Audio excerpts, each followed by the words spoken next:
Hello, nursing students. Welcome back to our 30-day challenge with 30 full-length NCLEX practice tests. In this series, we're going to cover over 2,000 of the most frequently asked and high-yield questions seen on the NCLEX exam. Today, we're diving into practice test 3.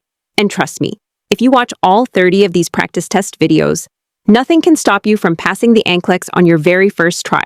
So let's not waste a second. Let us now discuss about question 1. A nurse is providing discharge teaching to a client who has been newly prescribed propylthiouracil, also known as PTU, for the treatment of hyperthyroidism.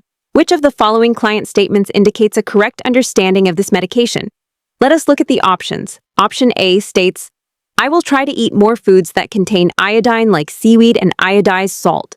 Option B says, this medication might cause my urine to turn a reddish color. Option C reads, I understand that I will need regular liver function tests while taking this drug. And option D says, if the medication is effective, I should start losing weight. Now, the correct answer here is option C. I understand that I will need regular liver function tests while taking this drug. To explain why, here's the rationale. This statement reflects an accurate and important understanding of the safety monitoring required with propylthiouracil. Propylthiouracil is associated with a serious risk of hepatotoxicity, including life-threatening liver failure. Because of this, clients prescribed propylthiouracil must undergo regular liver function testing, beginning at baseline and continuing throughout treatment. Monitoring liver enzymes allows early detection of hepatic complications, which is crucial to prevent progression to liver damage. This is a key piece of client education and should always be included in discharge instructions. Now, let us move into question 2. A nurse is conducting an assessment for potential alcohol use disorder. Which question would be most valuable in identifying this condition? The options provided are option A, what type of alcoholic beverages do you usually drink? Option B, do you often drink alcohol to help you fall asleep? Option C, have you ever felt annoyed when others criticized your drinking? And option D, at what age did you have your first alcoholic drink? Among these, the most appropriate and diagnostic question is option C. Have you ever felt annoyed when others criticize your drinking? Here is why this response is correct. This question directly corresponds to the annoyed component of the CAGE questionnaire, a widely used and validated screening tool for identifying individuals at risk for alcohol use disorders. The CAGE acronym stands for Cut Down, Annoyed, Guilty, and Eye Opener, and each component reflects a psychological or behavioral clue that someone's alcohol use may be problematic. Feeling annoyed when confronted or criticized about drinking is a red flag because it typically reflects a level of defensiveness, denial, or internal conflict. These are all potential markers of alcohol dependence or misuse. This makes option C not just useful, but clinically significant for early identification and appropriate referral. Shifting our attention. Question 3. It states, a nurse observes carpopetal spasms in a patient's hand during blood pressure measurement with cuff inflation. What is the most appropriate nursing action? The options are option A, switch to manual blood pressure measurement technique. Option B, obtain an order for serum magnesium and calcium levels. Option C, encourage the patient to flex and extend their fingers. And option D, use a pediatric-sized blood pressure cuff instead. The correct answer here is option B, obtain an order for serum magnesium and calcium levels. Now let us break this down. The observed carpopetal spasm during cuff inflation is a classic example of a positive trousseau sign. This physical finding is a hallmark of neuromuscular irritability, most commonly caused by severe hypocalcemia or hypomagnesemia, when the cuff pressure exceeds the systolic blood pressure and restricts blood flow. It can provoke involuntary contractions of the hand and fingers in patients who have low calcium or magnesium levels. These spasms are not related to blood pressure measurement errors or equipment size. They are a clinical clue pointing toward a serious electrolyte disturbance. Therefore, the most appropriate action is to urgently assess the patient's serum calcium and magnesium levels so that prompt correction can be initiated and complications like seizures or cardiac arrhythmias can be prevented. Before we jump into the next question, here's something that can change your NCLEX journey forever. If you're aiming to pass the NCLEX on your very first try, then our complete nclex-review crash course is exactly what you need. This course is a proven shortcut that has already helped over 100,000 nurses pass the NCLEX. And now it's your turn. It includes 100 hours of animated crash course videos for rapid revision, 500 plus hours of recorded lectures covering every topic in depth, over 5,000 previously asked nclex questions, 500 next-generation nclex (NGN) questions with detailed explanations, 15 full-length mock tests and cat-style exams, a complete nclex ebook, a structured study planner for 1 week, 1 month, and 3 months, printable PDF notes, and full access to all content for 1 year. And right now, you can get all of this at 70% off, but only for a very limited time. So don't wait. Click the enrollment link in the description and start your journey to becoming a registered nurse today. Let us now turn to question 4. A nurse is reviewing laboratory results for a child who underwent a tonsillectomy yesterday. Which laboratory finding should be the nurse's primary concern? The options include Option A, elevated glucose level, Option B, prolonged partial thromboplastin time, Option C, decreased sodium level, and Option D, increased bilirubin level. The correct answer is Option B, prolonged partial thromboplastin time. Here is why this choice is the most concerning. A prolonged partial thromboplastin time, or PTT, is a serious red flag in any client who has recently undergone surgery, especially a procedure in a highly vascular area like the throat. The PTT is one of the key indicators of how effectively a client's blood can clot.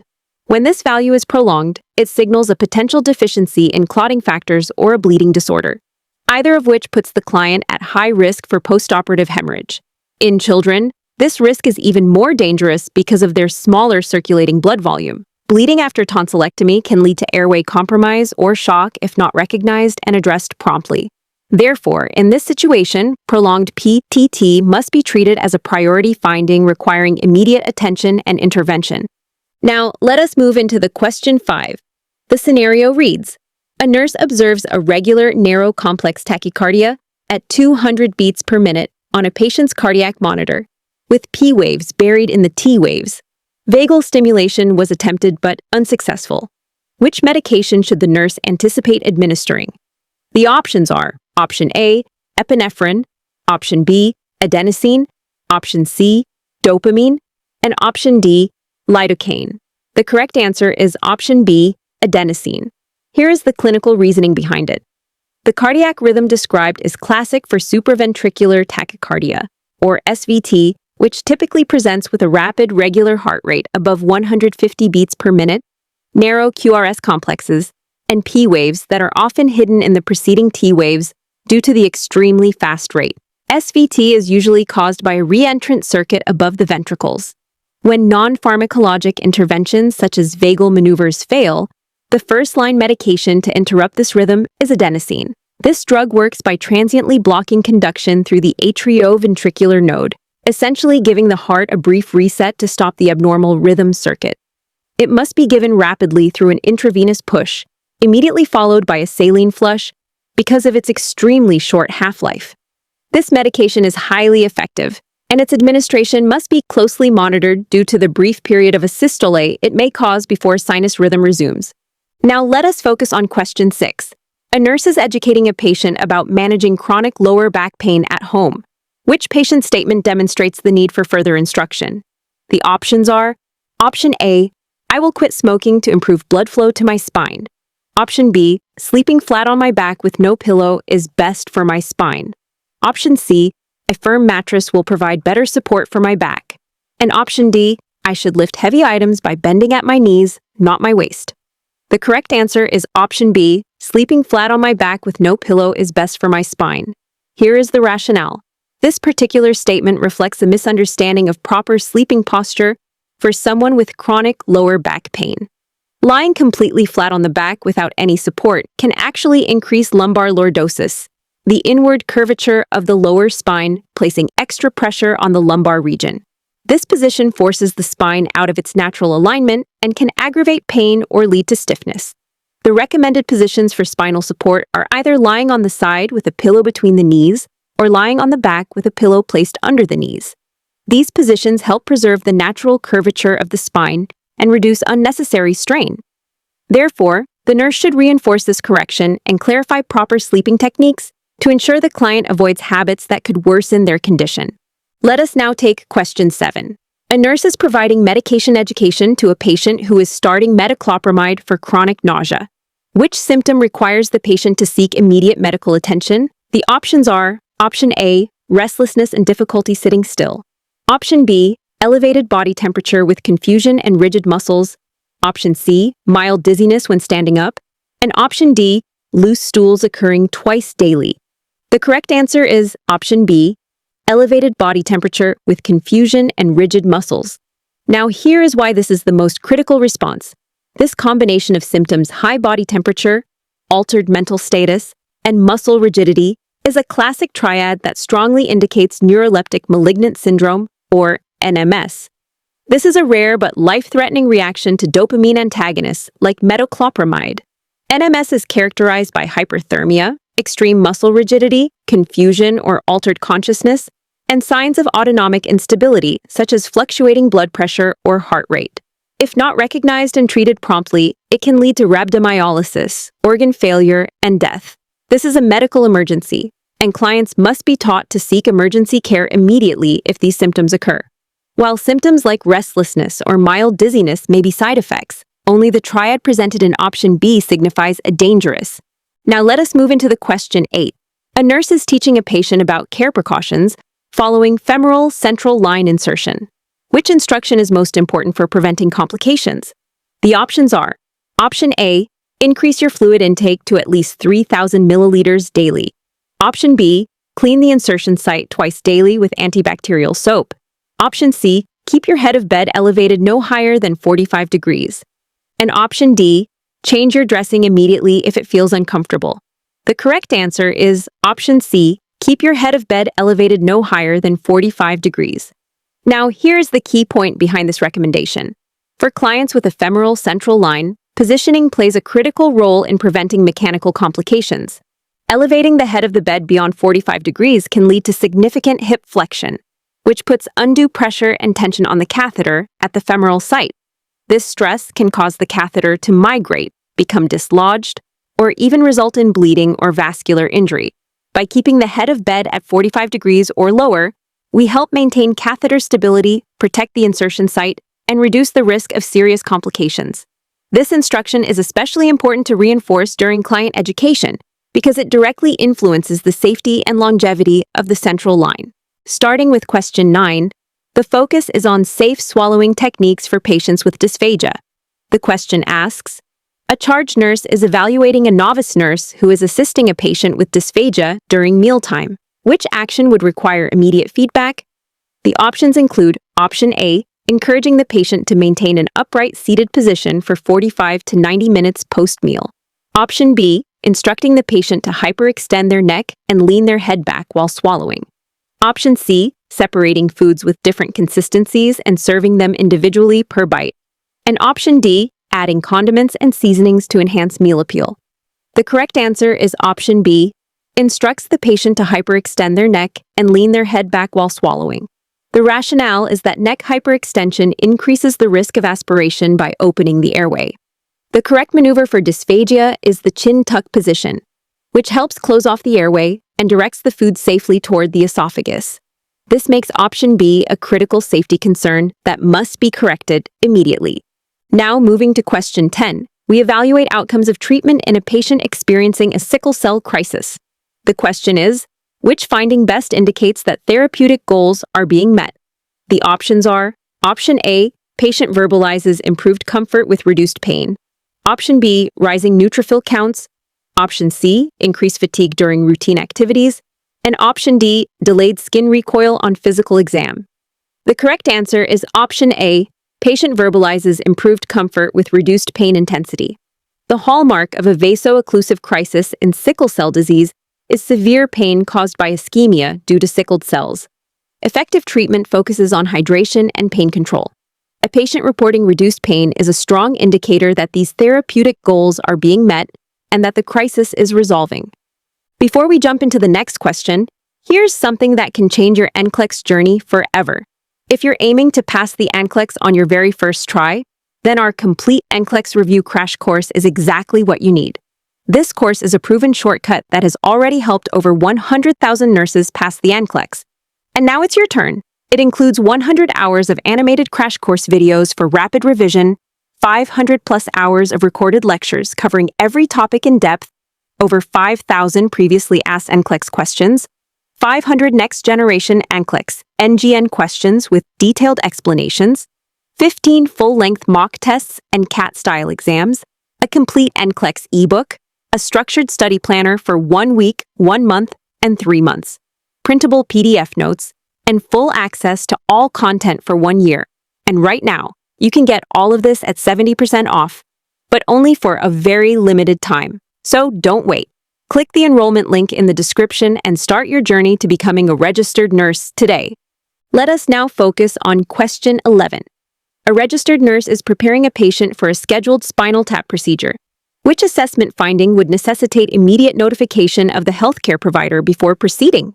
The options include Option A, neck stiffness with resistance to flexion, Option B, an oral temperature of 101.2 degrees Fahrenheit, Option C, scattered pinpoint hemorrhagic spots on the skin, and Option D, agitation and difficulty maintaining attention.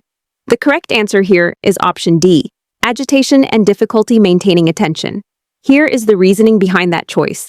When a patient displays changes in mental status such as confusion, agitation, or difficulty focusing, it can indicate increased intracranial pressure, which is an absolute contraindication to performing a lumbar puncture.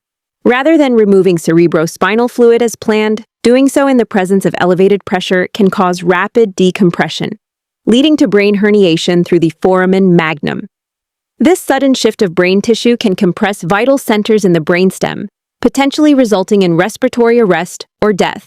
Because of the gravity of this potential complication, any neurological signs suggesting increased pressure in the brain demand immediate notification of the healthcare provider before moving forward with the spinal tap. Let us now dive into question 12. A triage nurse in the emergency department has multiple patients requiring care. Your task is to arrange the following interventions in order of priority, beginning with the most urgent.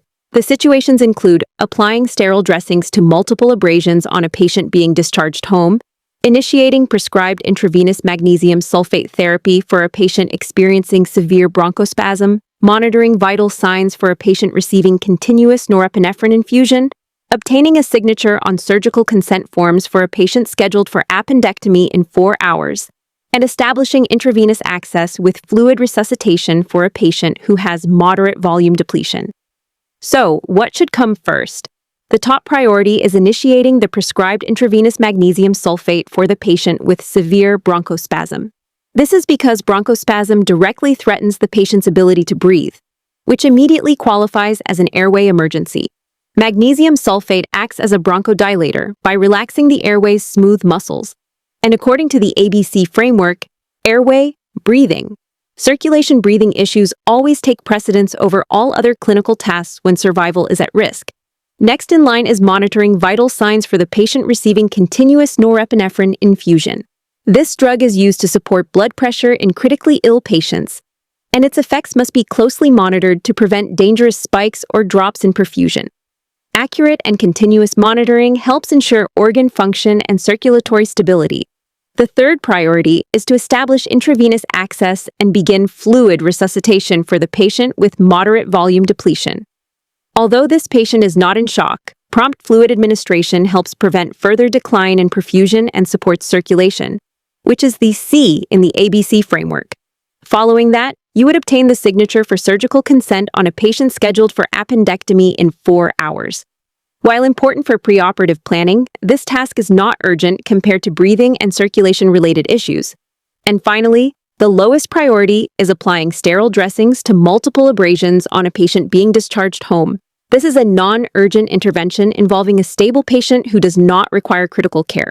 To sum it up, this question beautifully illustrates how the ABC framework helps nurses make safe, efficient, and clinically sound decisions in high-pressure environments. Prioritizing airway emergencies, circulatory monitoring, and fluid resuscitation above paperwork and non-critical tasks is key to providing life-saving care. Now let us move into the question 13. A registered nurse is monitoring a patient who is receiving parenteral nutrition with lipid emulsions. During the assessment, the nurse discovers that the lipid infusion is running 90 minutes behind the scheduled completion time. What is the most appropriate nursing action? The options are option A, calculate the time deficit and increase the flow rate proportionally to catch up within the next 60 minutes, then resume the normal rate. Option B, accelerate the infusion speed to ensure the lipid therapy completes within the original time frame. Option C, verify the lipid emulsion is infusing at the ordered rate and continue at the prescribed rate without adjustment. And option D, discontinue the current infusion and contact the attending physician immediately. The correct answer is option C, verify the lipid emulsion is infusing at the ordered rate and continue at the prescribed rate without adjustment. Here's the rationale behind that decision. Lipid emulsions must be infused slowly and at a controlled rate to avoid dangerous complications. If the nurse tries to compensate for the delay by increasing the rate, it can lead to fat overload syndrome, which presents with symptoms like fever, difficulty breathing, cyanosis, and coagulation issues. These complications arise because the body cannot metabolize large amounts of lipids quickly. Instead, the safest action is to simply confirm the current rate matches the physician's order and allow the infusion to continue without trying to catch up. This approach protects the patient from sudden metabolic disturbances and maintains safe lipid metabolism and clearance. In short, timing errors should never be corrected by speeding up infusion, especially with lipid-based therapies. Let us now shift. Question 14 asks, a staff nurse is evaluating a patient diagnosed with inflammatory bowel disease, specifically ulcerative colitis. Which clinical manifestation would the nurse most likely observe during assessment? The options include option A, forceful expulsion of gastric contents. Option B, multiple episodes of hemorrhagic diarrhea. Option C, hypoactive or silent intestinal sounds. And option D, bluish discoloration around the umbilicus. The correct answer is option B, multiple episodes of hemorrhagic diarrhea. To understand why this is the most likely finding, consider how ulcerative colitis affects the body. This condition is a chronic inflammatory disease that primarily targets the mucosal and submucosal layers of the colon and rectum. As the disease progresses, it causes continuous inflammation beginning in the rectum and moving upward through the colon. This inflammation results in mucosal ulceration, which leads to friability and bleeding of the intestinal lining. Consequently, the most distinctive and expected symptom is frequent loose stools mixed with visible blood, what we refer to as hemorrhagic diarrhea. This pattern sets ulcerative colitis apart from other bowel disorders and serves as a key diagnostic feature. Therefore, when assessing a patient with this condition, observing repeated episodes of bloody diarrhea would be both expected and clinically significant. Before we jump into the next question, here's something that can change your NCLEX journey forever. If you're aiming to pass the NCLEX on your very first try, then our complete nclex-review crash course is exactly what you need. This course is a proven shortcut that has already helped over 100,000 nurses pass the NCLEX. And now, it's your turn. It includes 100 hours of animated crash course videos for rapid revision, 500+ hours of recorded lectures, covering every topic in depth, over 5,000 previously asked nclex questions, 500 next-generation nclex (NGN) questions, with detailed explanations, 15 full-length mock tests and CAT-style exams, a complete NCLEX ebook, a structured study planner for 1 week, 1 month, and 3 months, printable PDF notes, and full access to all content for 1 year. And right now, you can get all of this at 70% off, but only for a very limited time, so don't wait. Click the enrollment link in the description and start your journey to becoming a registered nurse today. Now, let us examine. Question 15 asks, a registered nurse is monitoring a patient with insulin-dependent diabetes who experiences elevated blood glucose levels between 5 a.m. to 6 a.m. due to nocturnal growth hormone secretion. The nurse should identify this pattern as which of the following? The options include option A, morning glucose surge phenomenon, option B, rebound hyperglycemia effect, option C, hyperosmolar non-ketotic state, and option D, ketoacidotic crisis. The correct answer is option A, morning glucose surge phenomenon. Here is why that is the correct choice. This specific pattern of early morning hyperglycemia is known as the dawn phenomenon, a common occurrence in patients with insulin-dependent diabetes. Between the hours of 4 a.m. to 8 a.m., the body naturally releases counter-regulatory hormones, primarily growth hormone, cortisol, and epinephrine, These hormones work against insulin by increasing hepatic glucose production and decreasing glucose uptake in peripheral tissues. In people without diabetes, the pancreas responds by releasing insulin to keep glucose levels stable. However, in patients with diabetes, especially those who are insulin dependent, this hormonal surge can cause a predictable rise in blood sugar upon waking, despite otherwise well-controlled glucose levels during the night. This is different from the Somogyi effect or rebound hyperglycemia, which is caused by undetected nighttime hypoglycemia, followed by a compensatory release of stress hormones. Understanding this difference is key for adjusting insulin regimens and avoiding overtreatment or misinterpretation of glucose patterns. Let us now shift to question 16. A charge nurse is supervising a novice registered nurse who is preparing to give intermediate-acting insulin, specifically NPH, to a patient. Which behavior by the novice nurse would necessitate immediate intervention? The options include Option A, inquiring about the patient's previous injection location for site rotation. Option B, obtaining a capillary blood glucose measurement before insulin preparation. Option C, vigorously agitates the insulin bottle to mix the suspension thoroughly. And Option D, educating the patient about recognizing signs of diaphoresis and confusion. The correct answer is Option C, vigorously agitates the insulin bottle to mix the suspension thoroughly. Here is why this action demands immediate correction. NPH insulin is a suspension, which means it contains particles that must be evenly distributed before administration. However, the proper way to mix this type of insulin is to gently roll the vial between the palms of the hands. Vigorously shaking or agitating the vial can introduce air bubbles, making it difficult to draw up an accurate dose. Even more concerning, this rough handling can denature the insulin molecules, altering the drug's absorption and effectiveness, which could lead to erratic blood glucose control. Therefore, when a novice nurse shakes the vial aggressively, it not only reflects a gap in fundamental nursing practice, but also poses a direct risk to patient safety, requiring immediate intervention and re-education by the charge nurse. Now, let us explore question 17. A pediatric nurse is providing care to a 6-year-old child from a traditional Jewish family. The child's father has specifically requested that kosher dietary laws be strictly followed during the child's hospitalization. When serving the midday meal, which nursing action would most appropriately honor this cultural request? The options include Option A, substituting stainless steel flatware for the provided disposable utensils. Option B, transferring the meal contents from paper containers to ceramic dishware. Option C, assisting the child in opening the sealed packaging around the eating implements. And Option D, permitting the child and father to personally handle the unopened utensil packages.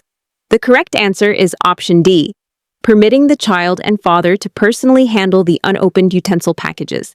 Here is why this action is most appropriate.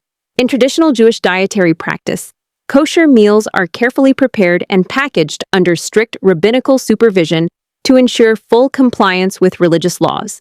This includes not only the ingredients, but also how the food is cooked, packaged, and served. Kosher meals typically arrive in sealed packaging with pre-approved utensils to preserve religious integrity. If a nurse opens or handles any part of the sealed meal or utensils, even with good intentions, it may invalidate the kosher status of the food from the family's perspective. Therefore, the most respectful and culturally sensitive approach is to allow the family to open all packaging themselves, thereby maintaining the religious chain of custody and preserving trust in the hospital's support of their beliefs. This small but meaningful action shows a high level of cultural awareness and compassion in care delivery. Let us now turn question 18. A registered nurse is conducting an educational seminar on neonatal care and temperature management. Which nursing intervention would most effectively prevent evaporative heat loss in newborns? The options include Option A, thoroughly patting the infant's body dry with absorbent linens following bathing procedures. Option B, facilitating direct body contact between the neonate and caregiver. Option C, preheating medical equipment such as stethoscopes before patient contact. And Option D, maintaining ambient room temperature within the range of 23 to 25 degrees Celsius, or 73 to 77 degrees Fahrenheit. The correct answer is Option A, thoroughly patting the infant's body dry with absorbent linens following bathing procedures. To understand why this is the best response, consider how newborns lose heat through various mechanisms, with evaporation being a major source immediately after birth or during bathing. This form of heat loss occurs when moisture on the infant's skin surface evaporates into the air, taking body heat with it. Because neonates have a large surface area relative to their body weight and underdeveloped thermoregulation, even small amounts of moisture can lead to significant heat loss. That is why prompt and thorough drying using absorbent linens is critical. It immediately removes excess moisture, thus limiting evaporative loss and helping the infant maintain a stable core temperature. While skin-to-skin contact, warm equipment, and room temperature adjustments are all helpful in minimizing other forms of heat loss, drying the skin thoroughly addresses evaporation directly and should always be the nurse's first priority following exposure to fluids. Let us now take a question. 19. A registered nurse assumes complete responsibility for all nursing interventions and patient care activities for a designated group of patients during an entire 12-hour shift. This approach represents which nursing care delivery system? The answer choices include Option A, collaborative team approach, Option B, coordinated care management, Option C, comprehensive patient care, and Option D, primary nurse accountability. The correct answer is Option C, comprehensive patient care. To explain why this is the best choice, it is important to understand how this model functions in practice. Comprehensive patient care, also referred to as the total patient care model, involves one registered nurse taking full responsibility for every aspect of patient care throughout the entire assigned shift. Rather than delegating tasks to multiple team members, the nurse either provides or closely supervises all care activities ranging from medication administration and treatments to patient education and communication. As a result, this model fosters a high level of consistency and control, promoting continuity of care, timely interventions, and individualized nursing assessments. Furthermore, because the same nurse remains accountable for the patient's needs from start to finish, this method supports deeper understanding of the patient's condition and improved clinical decision-making. Let us now explain question 20. A nurse is administering fondaparinux to a hospitalized patient. Which clinical condition would be the most appropriate indication for this medication? The options are Option A, iron deficiency anemia, Option B, deep vein thrombosis, Option C, factor VIII deficiency, and Option D, megaloblastic anemia. The correct answer is Option B, deep vein thrombosis. To clarify this choice, it helps to understand how fondaparinux works and when it is typically prescribed. Fondaparinux is a selective factor Xa inhibitor that is specifically used to prevent and treat venous thromboembolism, including deep vein thrombosis and pulmonary embolism. It functions by inhibiting a key step in the coagulation cascade, thereby reducing the formation of harmful blood clots. Administered subcutaneously once daily, this medication offers a convenient and effective option for patients at risk for thrombotic events, particularly those undergoing surgery or with limited mobility.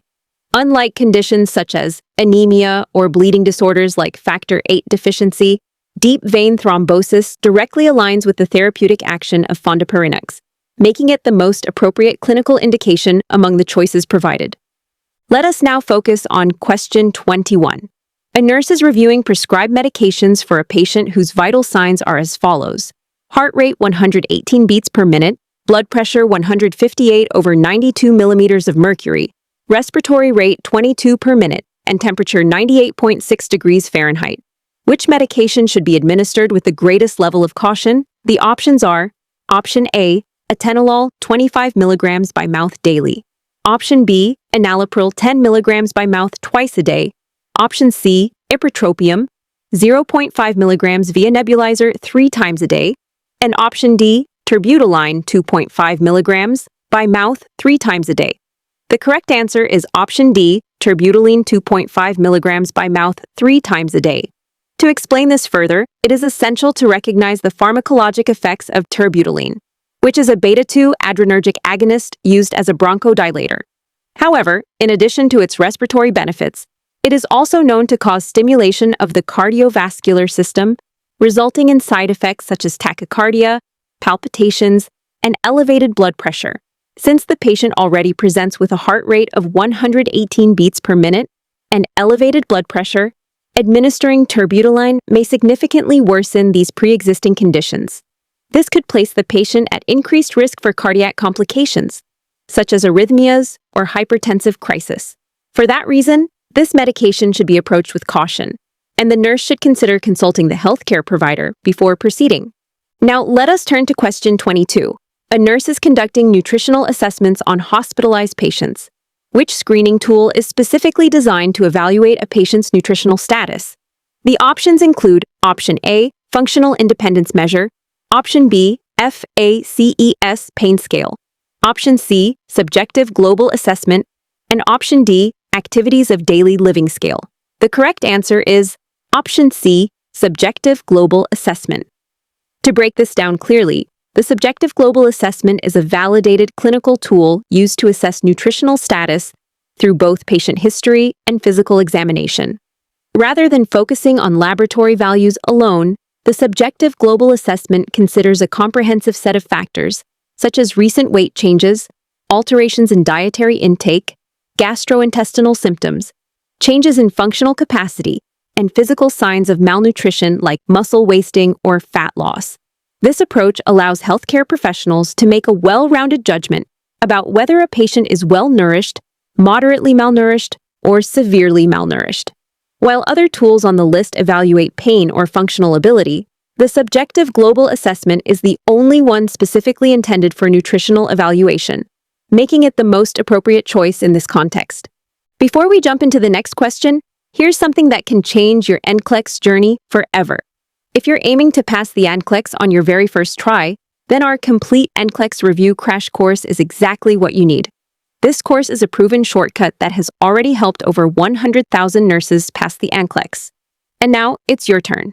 It includes 100 hours of animated crash course videos for rapid revision, 500+ hours of recorded lectures covering every topic in depth, over 5,000 previously asked nclex questions, 500 next-generation nclex-rn questions with detailed explanations, 15 full-length mock tests and cat-style exams, a complete NCLEX ebook, a structured study planner for 1 week, 1 month, and 3 months, printable PDF notes, and full access to all content for 1 year.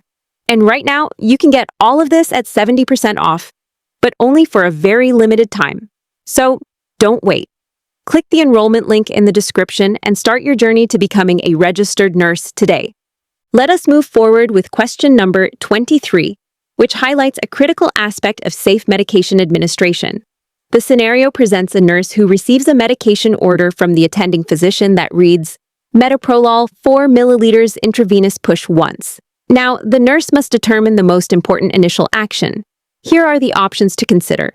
A. Contact the physician for order clarification. B. Monitor the patient's blood pressure and pulse. C. Prepare a 4 milliliter syringe for injection. Or D. Verify the patient's drug allergy status. The correct answer is option A. Contact the physician for order clarification. This is the safest and most responsible action because the order as written is incomplete and potentially dangerous. Metoprolol must be prescribed based on its dosage in milligrams, not just by volume, as it comes in various concentrations. Administering the medication based solely on volume could result in underdosing or overdosing. Therefore, before proceeding with preparation or administration, the nurse must clarify the exact dose to ensure patient safety and adhere to proper medication protocols. This is a prime example of why nurses must always pause and verify unclear or incomplete medication orders before acting. Now, let us move on to question number 24, which deals with the assessment of a client who has a chest tube system in place.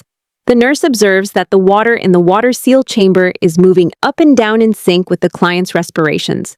The question is, what should the nurse do next? The options are A. Continue with the planned assessment activities. B. Increase suction to the chest tube system. C. Replace the water seal chamber immediately. Or D. Report this abnormal finding to the physician. The correct answer is option A. Continue with the planned assessment activities. This movement of water, known as tidling, is actually a normal and expected finding. It reflects changes in intrathoracic pressure as the client breathes, which is a good sign that the chest tube system is patent and functioning properly. There is no need for any immediate intervention or concern.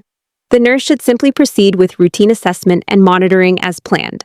Let us shift our focus now to question number 25, which addresses post-extubation assessment and the identification of urgent complications. A client was extubated just 30 minutes ago. and during the nurse's assessment, several findings are noted. The question asks, which of these findings should prompt the nurse to immediately contact the attending physician? The options include A. Patient reports mild sore throat, B. Presence of audible inspiratory wheeze over the neck, C. Respiratory rate of 20 breaths per minute, and D. Coughing up small amounts of pink-tinged sputum. The correct answer is option B. Presence of audible inspiratory wheeze over the neck. This sound is known as stridor, and it is a red flag indicating possible upper airway obstruction, most often due to laryngeal edema following extubation. Stridor can quickly escalate to complete airway blockage if not promptly addressed.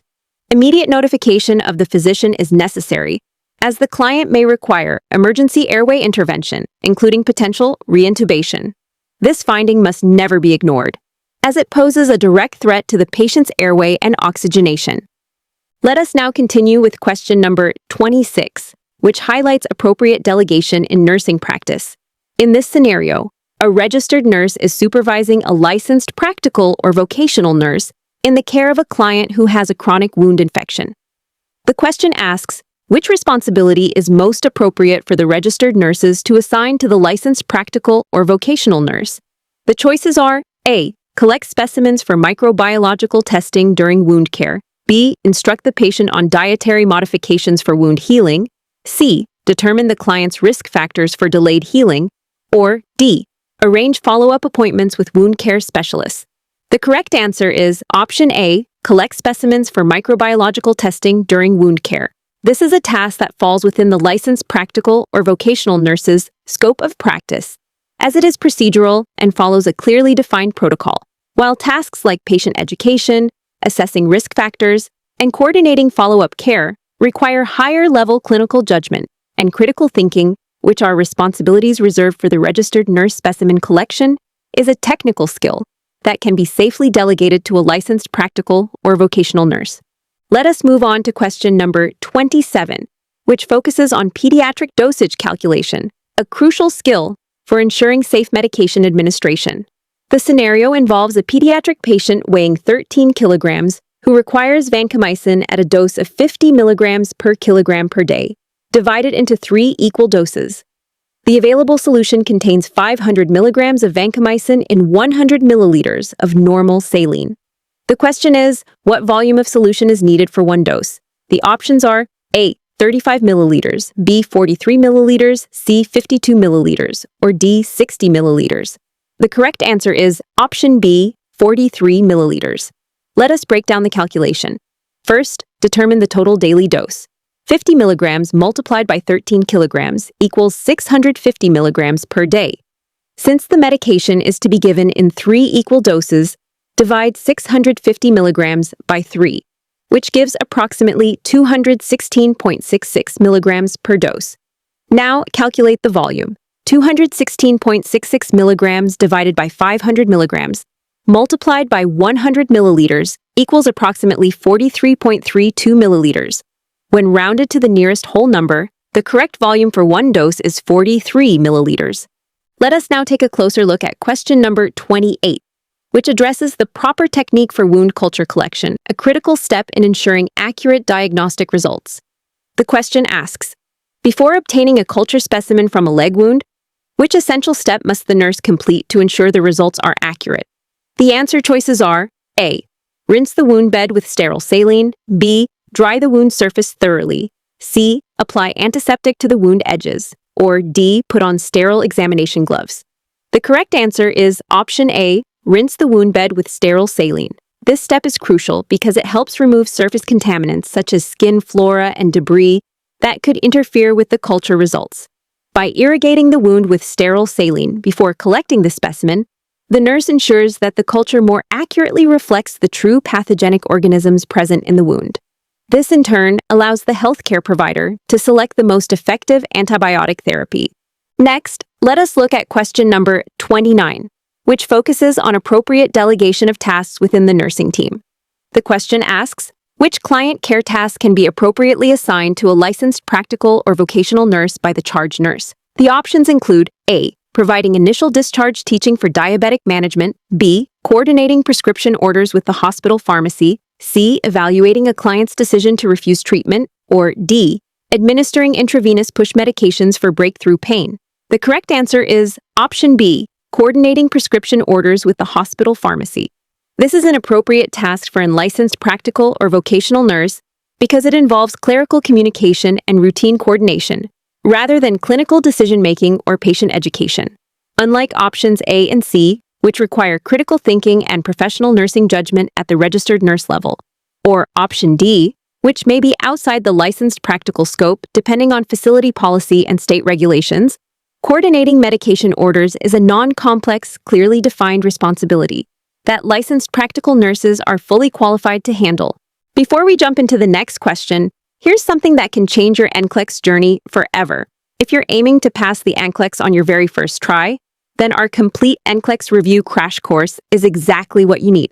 This course is a proven shortcut that has already helped over 100,000 nurses pass the NCLEX. And now it's your turn. It includes 100 hours of animated crash course videos for rapid revision, 500+ hours of recorded lectures covering every topic in depth, over 5,000 previously asked NCLEX questions, 500 next-generation nclex-rn questions with detailed explanations, 15 full-length mock tests and cat-style exams, a complete NCLEX ebook, a structured study planner for 1 week, 1 month, and 3 months, printable PDF notes, and full access to all content for 1 year. And right now, you can get all of this at 70% off, but only for a very limited time, so don't wait. Click the enrollment link in the description and start your journey to becoming a registered nurse today. Let us now move on to question number 30, which emphasizes prioritization during the assessment of a patient in respiratory distress. The question asks, during the initial assessment of a patient experiencing severe asthma symptoms, which evaluation area should be considered the least urgent? The options are A, medication history and allergies, B, emotional support and stress factors, C, lung sounds and breathing pattern, or D, pulse oximetry and vital signs. The correct answer is option B, emotional support and stress factors. While understanding a patient's emotional state is certainly important in the overall plan of care, it is not the immediate priority when the patient is showing signs of acute respiratory distress. In such situations, the nurse must first focus on life-threatening physiological needs such as oxygenation, ventilation, and airway status. Assessing lung sounds, checking vital signs, evaluating pulse oximetry, and reviewing current medications all take precedence. Psychosocial needs can be addressed once the patient is stabilized and no longer in critical respiratory compromise. Let us now explore question number 31, which focuses on infant nutrition and parental education. The question is, parents ask when they should begin introducing solid foods to their healthy 2-month-old infant. Which option reflects the current evidence-based recommendation? The choices are A, around 4 months when birth weight doubles, B, at 6 months of age, C, when the infant shows feeding readiness cues, or D, at 1 year when walking begins. The correct answer is option B, at 6 months of age. According to current guidelines from both the American Academy of Pediatrics and the World Health Organization, infants should be exclusively breastfed for the first 6 months of life. After 6 months, complementary foods can be gradually introduced while continuing breastfeeding. This recommendation ensures optimal nutrition, immune protection, and developmental readiness for solid food intake. Introducing solids too early before 6 months can increase the risk of digestive issues and allergic responses. Therefore, the best time to begin solids is at 6 months, as supported by global health authorities. Let us wrap up with question number 32, which involves calculating total fluid intake over a 12-hour period, a key aspect of fluid balance monitoring in clinical practice. The nurse has documented the following: 150 milliliters from intravenous medication, 1 8-ounce serving of tea, 1 8-ounce serving of sherbet, 3 8-ounce servings of drinking water, and 2 catheter irrigation flushes of 10 milliliters each. The question is, what is the total fluid intake in milliliters? The answer choices are A, 1,290 milliliters, B, 1,370 milliliters, C, 1,480 milliliters, or D, 1,520 milliliters. The correct answer is option B, 1,370 milliliters. Let us break it down. First, convert all 8-ounce servings using the standard conversion of 1 ounce equals 30 milliliters, so 8 ounces is 240 milliliters. That gives us 240 milliliters from tea, 240 milliliters from sherbet, and 720 milliliters from 3 servings of water. Adding those to 150 milliliters from the intravenous medication and 20 milliliters from the catheter flushes, 2 times 10 milliliters, we get a total intake of 1,370 milliliters. This question reinforces the importance of accurate conversions and documentation when tracking a patient's fluid status.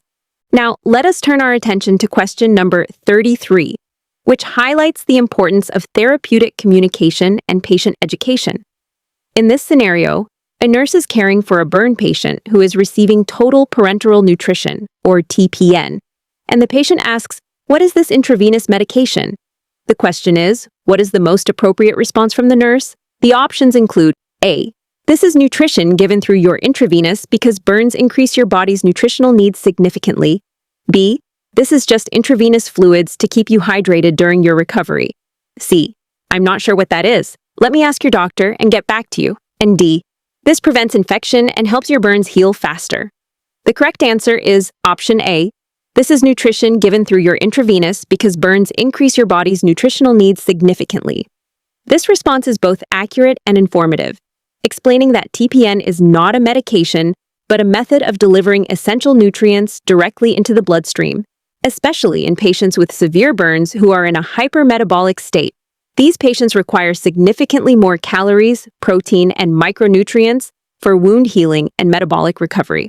The nurse's ability to clearly and confidently explain this fosters trust and supports patient understanding. Let us move on to question number 34, which centers on vaccine education, an essential part of preventive health care.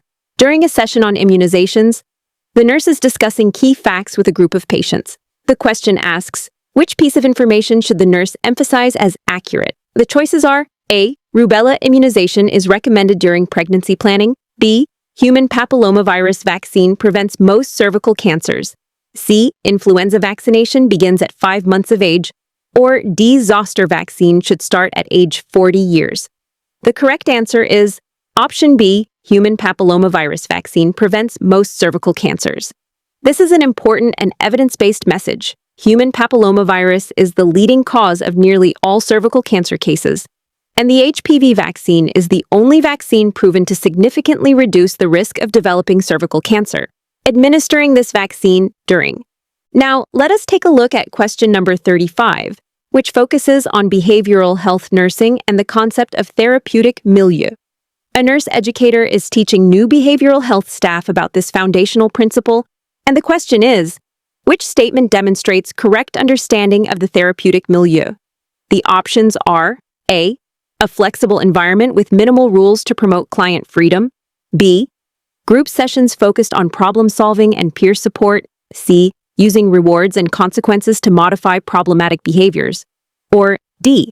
A structured, safe environment that promotes healing and emotional growth. The correct answer is option D. A structured, safe environment that promotes healing and emotional growth. This accurately captures the essence of a therapeutic milieu, which refers to a carefully designed environment in mental health settings where structure, safety, routine, and supportive interactions are used to foster emotional healing, behavioral regulation, and psychological well-being. It is not just about therapy sessions or behavior modification. It is about creating a predictable, respectful, and secure atmosphere where clients feel safe to engage in personal growth and recovery. Adolescence before exposure to the virus provides strong protection against the strains of HPV that are most commonly linked to cervical and other types of anogenital cancers. Sharing this information helps patients understand the long-term benefits and life-saving potential of vaccination. Let us now examine question number 36, which highlights risk assessment for iron deficiency anemia, a common concern in pediatric care. The question asks, which patient presents the greatest risk for developing iron deficiency anemia? The choices are A. A 10-year-old girl with good eating habits who has not yet reached menarche. B. A 32-year-old woman in her first pregnancy who is compliant with prenatal vitamins. C. A 15-month-old child who consumes only formula milk, refuses table foods, and shows signs of pallor. Or D. A 7-year-old boy with a hemoglobin level of 12.5 grams per deciliter and normal growth patterns. The correct answer is option C, a 15-month-old child who consumes only formula milk, refuses table foods, and shows signs of pallor. This child is in the highest risk group for iron deficiency anemia, particularly between 12 to 24 months of age. By this stage, maternal iron stores are depleted, but the child's rapid growth creates a high demand for dietary iron. Relying exclusively on formula milk, which contains less bioavailable iron while refusing iron-rich table foods, puts the child at significant nutritional risk. Additionally, excessive milk intake can interfere with iron absorption and displace iron-fortified foods. The presence of pallor is a physical sign that iron deficiency may already be developing, making this patient the top priority for screening and nutritional intervention. Let us move on to question number 37, which addresses client education for managing acute low back pain. The nurse is creating a teaching plan and must decide which instruction should be prioritized. The options are A. Use proper body mechanics and avoid lifting over 10 pounds. B. Begin high-impact aerobic exercises immediately. C. Sleep on your stomach with pillows under your chest. Or D. Wear high-heeled shoes for better posture support. The correct answer is option A. Use proper body mechanics and avoid lifting over 10 pounds. This guidance is essential because it helps prevent further strain on the lower back, promotes healing, and supports long-term recovery. Teaching clients to avoid heavy lifting and to use their legs instead of their back when bending or lifting is a cornerstone of back injury prevention. In contrast, the other options are either ineffective or may worsen the condition, such as high-impact exercise, poor sleep positioning, or inappropriate footwear. Prioritizing safe movement techniques is the most important first step in managing acute back pain. Let us now consider question number 38, which focuses on evidence-based practice in the context of a quality improvement initiative. The nurse is looking for the strongest source of evidence to support a fall prevention strategy. The question asks, which source provides the highest quality of evidence? The options are A. Systematic reviews and meta-analyses, B. Individual randomized controlled trials, C. Cross-sectional observational studies, or D. Expert consensus statements. The correct answer is option A. Systematic reviews and meta-analyses. This is because these sources compile data from multiple randomized controlled trials and statistically analyze the combined results, offering a more comprehensive and reliable conclusion than any single study. While individual trials are valuable, systematic reviews and meta-analyses reduce bias and increase generalizability, making them the gold standard in evidence-based decision-making. This makes them the most powerful tool for guiding clinical practice and quality improvement initiatives like fall prevention. Moving on to question number 39. This scenario involves client education for someone newly diagnosed with multiple sclerosis. The nurse provides teaching, and the goal is to identify which client response demonstrates correct understanding. The options include A. I'll use an eye patch on one eye if I get double vision. B. I should pace activities and rest frequently to manage fatigue. C. Cool baths will help relax my muscles and reduce spasms. Or D. Hot environments make my symptoms worse, so I'll avoid them. The correct answer is option B. I should pace activities and rest frequently to manage fatigue. This response reflects accurate knowledge of how to manage one of the most common and debilitating symptoms of multiple sclerosis, fatigue. Teaching clients to balance activity with frequent rest breaks helps preserve energy and prevent exacerbation of symptoms. While other options touch on related issues, pacing activity is a cornerstone of day-to-day management and plays a critical role in improving functional independence and quality of life. Let us now shift our attention to question number 40, which focuses on calculating an estimated due date using Nagel's rule. The nurse is assessing a pregnant client whose last menstrual period began on May 5th, and the question is, what is the estimated date of delivery? The options are A. February 5th of the following year, B. February 12th of the following year, C. January 28th of the following year, or D. August 12th of the same year. The correct answer is option B. February 12th of the following year. To determine this, we apply Nagel's rule, which involves adding 1 year, subtracting 3 months, and then adding 7 days to the first day of the last menstrual period. So starting with May 5th, adding 1 year gives May 5th of the next year. Subtracting 3 months brings us to February 5th. And finally, adding 7 days results in February 12th. This method provides a reliable estimate for expected delivery in a client with a regular 28-day cycle. Let us now look at question number 41, which focuses on discharge education for a client diagnosed with hepatitis A. The nurse must determine which instruction is most important to emphasize before the client leaves the facility. The options include A. Use antibacterial soap for all hand washing. B. Avoid all medications including over-the-counter drugs. C. Clean contaminated surfaces with a 10% bleach solution. Or D. Consult the healthcare provider before taking any medications. The correct answer is option D. Consult the healthcare provider before taking any medications. This instruction is critical because hepatitis A affects liver function, and the liver is responsible for metabolizing many medications. Taking over-the-counter or prescription drugs without medical guidance can increase the risk of further liver injury, especially if the medications are hepatotoxic. Emphasizing provider consultation ensures that any treatment the client takes during recovery is both safe and appropriate for their compromised liver function. Let us now move on to question number 42, which highlights a critical comparison in the understanding of eating disorders. A nursing instructor is reviewing the differences between anorexia nervosa and bulimia nervosa with students. The question asks, what is the primary distinguishing factor between the two conditions? The answer choices are A. Presence of compensatory behaviors, such as purging. B. Client's actual body weight and body mass index.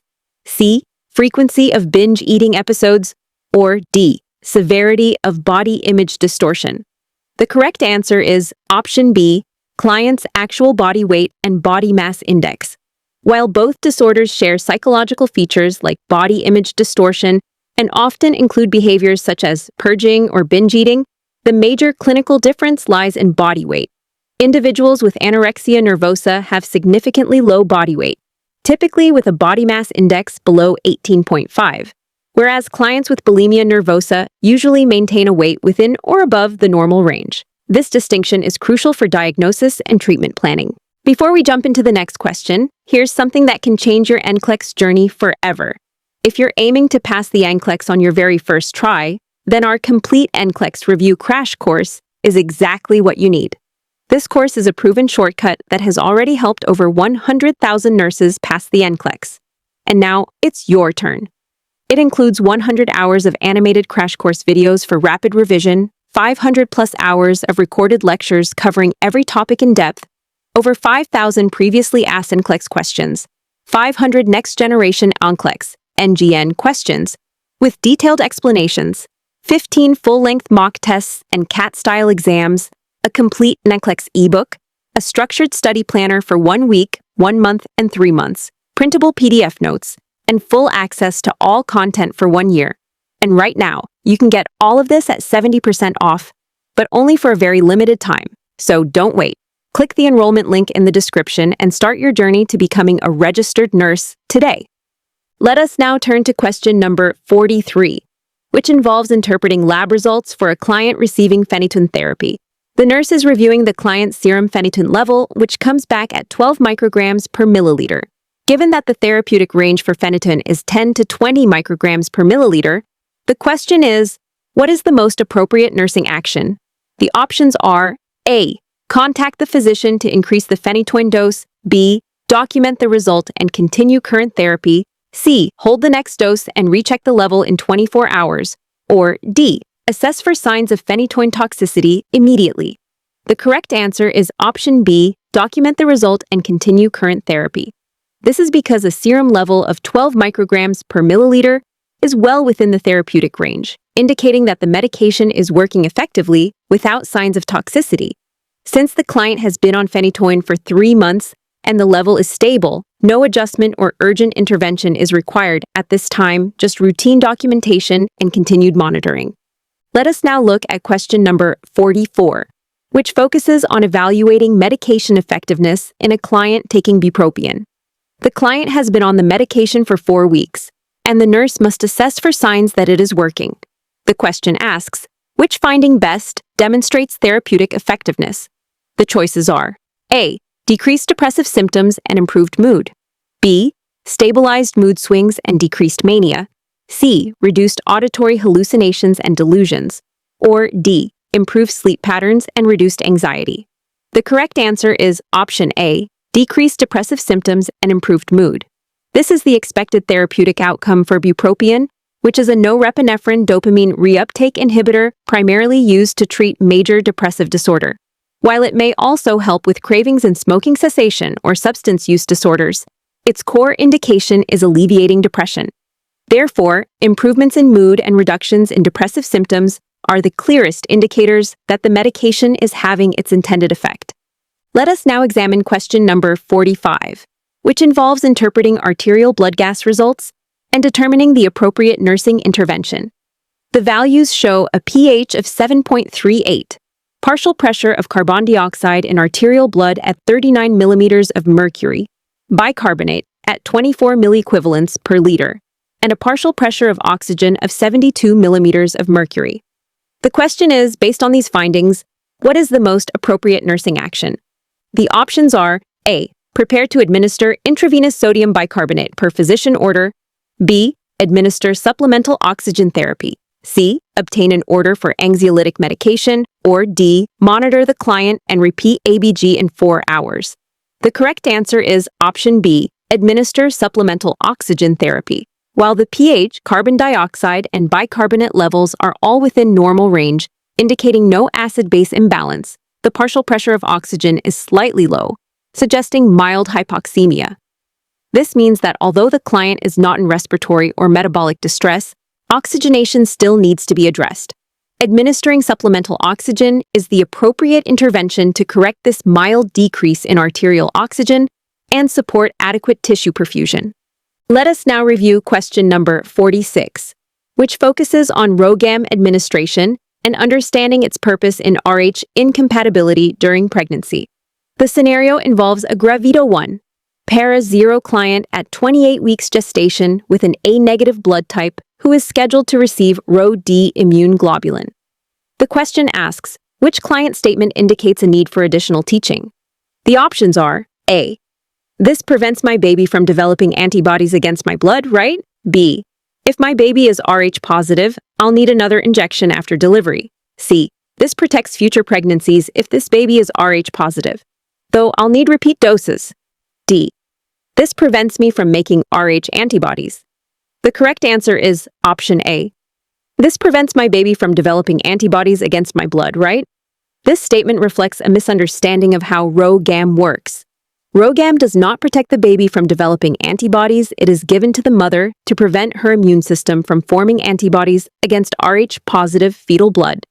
The medication acts by destroying fetal Rh-positive red blood cells in the maternal circulation before the mother's immune system can recognize them and begin producing antibodies.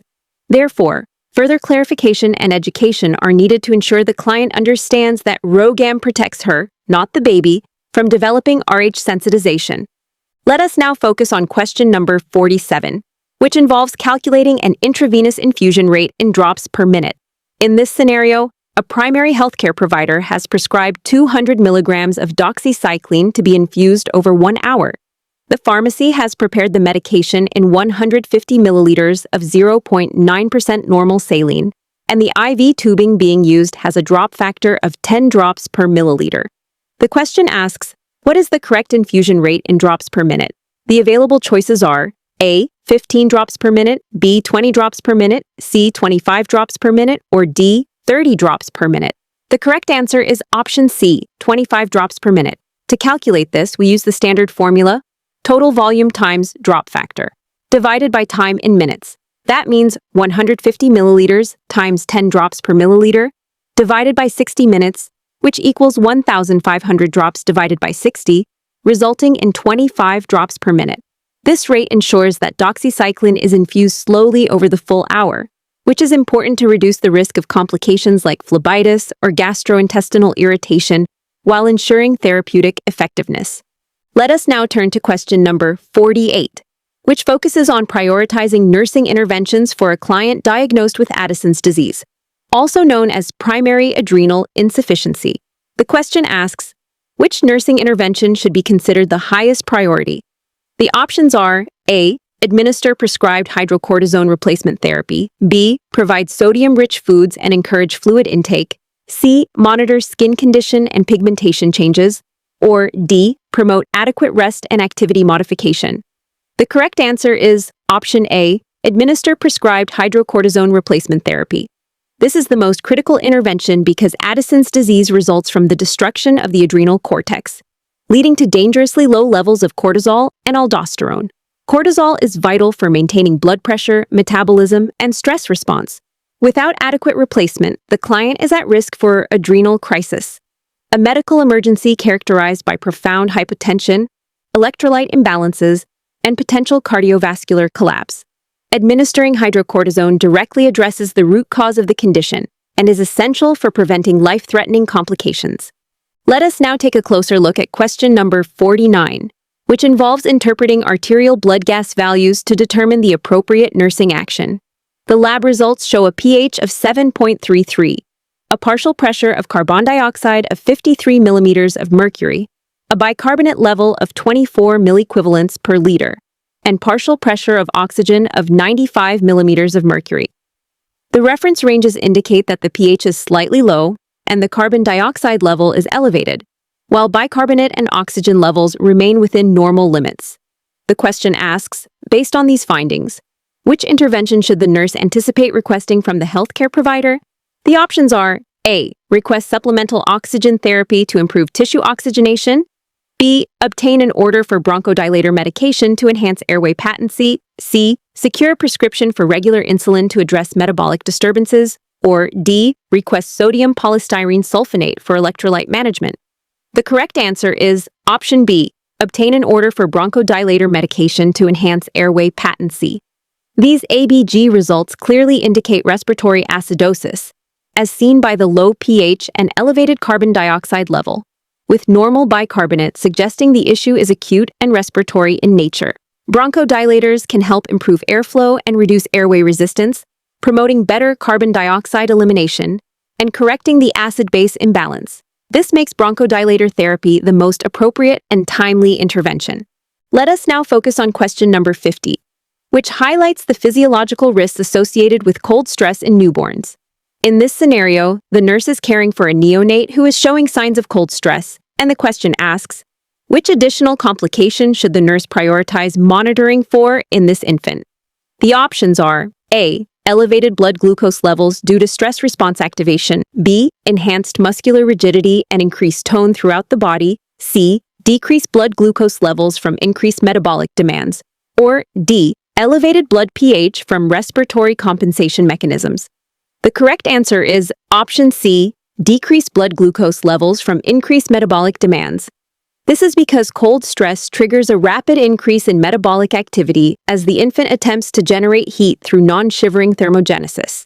This heightened energy demand quickly consumes the neonate's limited glucose reserves, putting the infant at significant risk for hypoglycemia. For this reason, monitoring blood glucose levels becomes a top priority when managing an infant experiencing cold stress. Let us now move on to question number 51, which focuses on proper technique for intradermal injection, specifically for tuberculin skin testing. The nurse is preparing to administer this type of injection, and the question asks, which technique correctly demonstrates how to perform an intradermal injection? The options include A. Pull the skin laterally taut and insert the needle at a 15-degree angle to the skin surface. B. Insert the needle with the bevel facing upward at a 15-degree angle to the skin surface. C. Insert the needle with the bevel facing upward at a 45-degree angle to the skin surface. Or D. Insert the needle with the bevel facing upward at a 90-degree angle using a quick, dart-like motion. The correct answer is option B. Insert the needle with the bevel facing upward at a 15-degree angle to the skin surface. This technique is essential for ensuring that the medication is properly delivered into the dermis, the layer just beneath the epidermis. When done correctly, it forms a small, raised wheal on the skin surface, which is a visible sign of proper intradermal placement. Using a shallow angle with the bevel up ensures that the injection remains within the intended layer and does not penetrate too deeply into subcutaneous tissue. Next, let us look at question number 52, which centers on monitoring for complications during treatment of diabetic ketoacidosis. The nurse is caring for a patient receiving continuous regular insulin therapy, and the question asks, which assessment finding would most likely suggest that the patient is developing a treatment-related complication? The options are A. Warm, dehydrated skin, texture with decreased moisture, B. Episodes of nausea accompanied by vomiting, C. blood pressure changes when moving from lying to standing position, or D, difficulty focusing vision or seeing objects clearly. The correct answer is option C, blood pressure changes when moving from lying to standing position. This describes orthostatic hypotension, which may point to a potentially serious complication during diabetic ketoacidosis treatment. Rapid fluid shifts during rehydration can contribute to hypovolemia, but more concerning is the effect of insulin therapy, which drives potassium into cells and can result in hypokalemia. This drop in potassium can impair cardiovascular stability and muscle function, making orthostatic hypotension a red flag that must be promptly evaluated and managed. Now, let us turn our attention to question number 53, which involves recognizing and responding to a serious postoperative complication. The nurse is caring for a patient with a femoral fracture who suddenly develops chest pain, restlessness, and difficulty breathing. These symptoms raise strong suspicion for fat embolism syndrome, a potentially life-threatening condition. The question asks, what is the most appropriate immediate nursing action? The options are A, position the fractured limb in a downward, gravity-dependent position to reduce swelling. B, request an order for concentrated saline solution administration to maintain blood pressure. C, remove constricting bandages and dressings from the fracture site to improve circulation. Or D, immediately contact the attending physician to report the suspected complication. The correct answer is option D, immediately contact the attending physician to report the suspected complication. Fat embolism syndrome is a medical emergency that requires urgent intervention. Prompt notification allows for rapid initiation of supportive measures such as oxygen therapy, respiratory support, and potential transfer to intensive care. Early recognition and swift action are vital to reduce the risk of hypoxia, respiratory failure, or death, making physician notification the nurse's top priority in this scenario. Before we jump into the next question, here's something that can change your NCLEX journey forever. If you're aiming to pass the NCLEX on your very first try, then our complete NCLEX review crash course is exactly what you need. This course is a proven shortcut that has already helped over 100,000 nurses pass the NCLEX. And now it's your turn. It includes 100 hours of animated crash course videos for rapid revision, 500+ hours of recorded lectures covering every topic in depth, over 5,000 previously asked NCLEX questions, 500 next-generation NCLEX (NGN) questions, with detailed explanations, 15 full-length mock tests and CAT-style exams, a complete NCLEX ebook, a structured study planner for 1 week, 1 month, and 3 months, printable PDF notes, and full access to all content for 1 year. And right now, you can get all of this at 70% off, but only for a very limited time. So don't wait. Click the enrollment link in the description and start your journey to becoming a registered nurse today. Let us now consider question number 54, which focuses on emergency triage and infection control measures. A nurse is assessing a patient with a recent history of international travel, and the healthcare provider suspects possible severe acute respiratory syndrome. The question asks, what should be the nurse's immediate priority action? The options are A, implement both contact and airborne isolation precautions immediately to prevent transmission. B, collect blood, urine, and respiratory specimens for laboratory culture and analysis. C, arrange for immediate chest imaging to assess pulmonary involvement. Or D, establish intravenous access and begin normal saline infusion at 100 milliliters per hour. The correct answer is option A, implement both contact and airborne isolation precautions immediately to prevent transmission. Given that severe acute respiratory syndrome is a highly contagious viral illness transmitted through respiratory droplets and direct contact, the first and most urgent step is to protect others by placing the patient under appropriate isolation precautions. Taking immediate action to limit exposure is critical in preventing the spread of this potentially fatal infection within healthcare settings. All diagnostic or therapeutic steps should follow only after isolation measures are in place. Let us now take a look at question number 55, which focuses on identifying key risk factors for gastric cancer during a routine screening assessment. The nurse is evaluating several potential conditions, and the question is, which of the following should be recognized as a significant risk factor for developing gastric malignancy? The options are A, functional bowel disorder with altered motility patterns and abdominal discomfort. B, peptic ulceration located in the first portion of the small intestine. C. Persistent inflammation of the gastric mucosa over extended periods. Or D. Hereditary hemoglobinopathy affecting red blood cell morphology. The correct answer is option C. Persistent inflammation of the gastric mucosa over extended periods. Chronic gastritis, especially when linked to long-term Helicobacter pylori infection, is a well-established risk factor for gastric cancer. Ongoing inflammation can lead to progressive changes in the gastric lining, including atrophic gastritis and intestinal metaplasia, which are precursors to malignant transformation. Recognizing this progression is essential for timely screening and preventive care in at-risk populations. Let us now examine question number 56, which addresses the assessment of psychiatric symptoms, specifically avolition. The nurse is evaluating a patient exhibiting signs of this condition, and the question asks, which behavioral manifestation would the nurse most likely observe? The available options are A. Impaired coordination and difficulty maintaining physical stability. B. Appropriate emotional responses with varied affective expressions.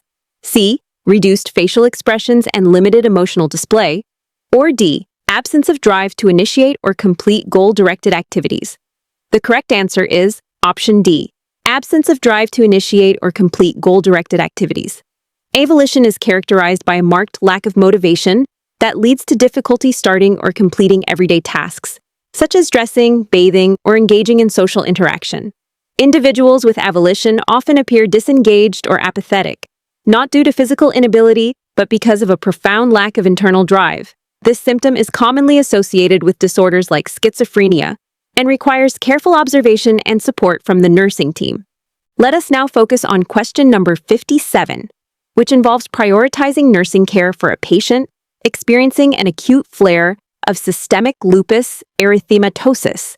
The nurse must determine which intervention is most critical during this phase of the illness.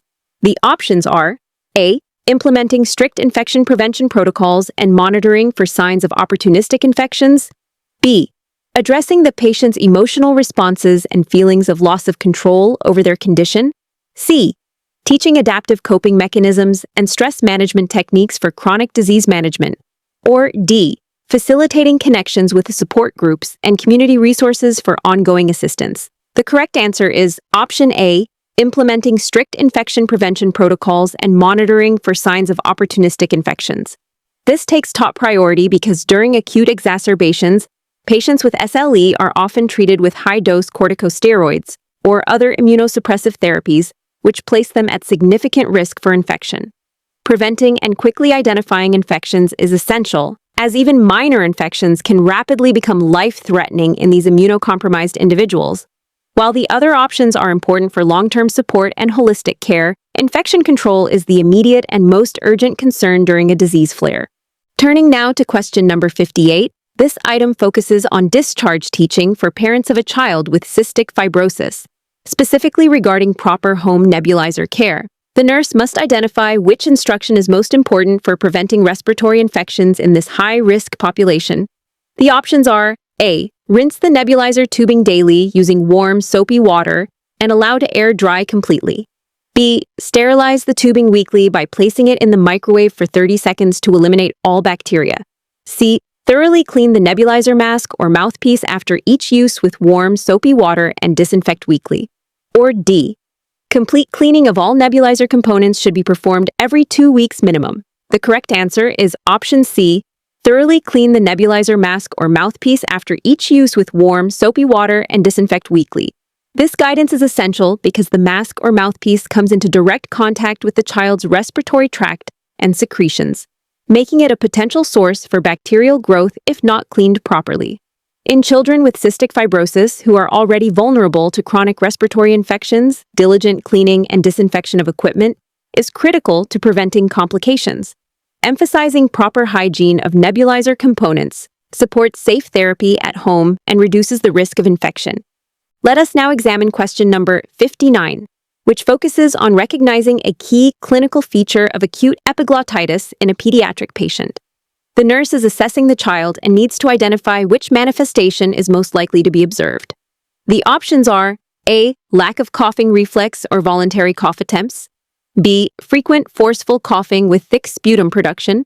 C. Widespread erythema and flushing of the skin, or D. Involuntary muscle trembling and shaking movements. The correct answer is option A. Lack of coughing reflex or voluntary cough attempts.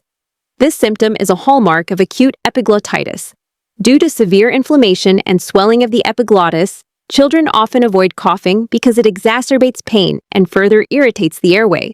As a protective response, they suppress the urge to cough to prevent worsening discomfort and respiratory distress. This absence of cough, along with drooling, stridor, and tripod positioning, should immediately alert the nurse to the potential for airway obstruction, making it a critical observation during assessment. Let us now move on to question number 60, which focuses on recognizing signs of increased intracranial pressure, particularly the classic presentation of Cushing's triad. The nurse is assessing a patient with a head injury and needs to determine which set of findings would indicate this serious neurological condition.